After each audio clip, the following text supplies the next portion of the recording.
for having me out. So I'm at a cast-in-place foundation that's poured concrete that has a CMU block addition to it. The blocks are hollow, and as we can see the profile of them here as they've been painted over and had some different things put over them over the years. Well, the walls had some lateral movement. That's movement that's moved in.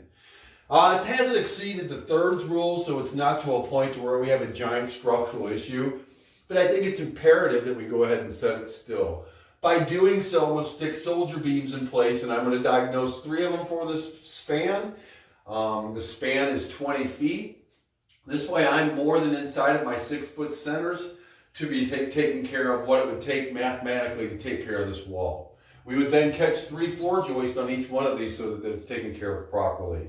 Having said that, we will then address the drain tile that's in front of it. Now there is an existing system, and we'll be opening that up and adding a new system to it because we'll be bringing these soldier beams into and put into pier legs so that this wall doesn't move forward. Now, if you know anything about me at all, you know that we need to know why it happened. And the why is, besides it being creepingly a little bit lower than the road, we've got downspouts that are a little bit undersized, and they needed to be taken out and away. And what I mean by taken away is the downspouts that come down. There's 2 of them here and 1 right off to the left as we face the house, this being in front of the house.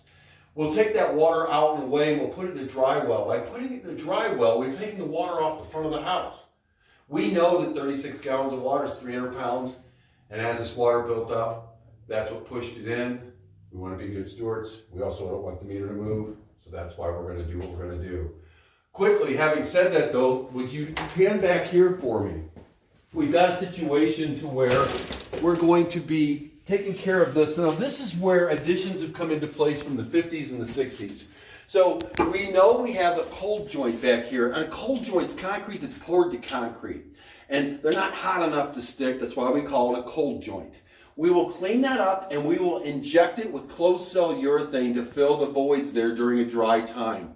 After that, we will then put carbon on it, and we will put cove plate in and open this drain tile up and over to this basin. We will then have that switched out and cleaned out to where there'll be no water buildup at this point, and there'll be a warranty attached to that. This is Stephen from Waterproof Solutions. Thank you so much. I feel better that we addressed that. Me too. That's been the biggest leak.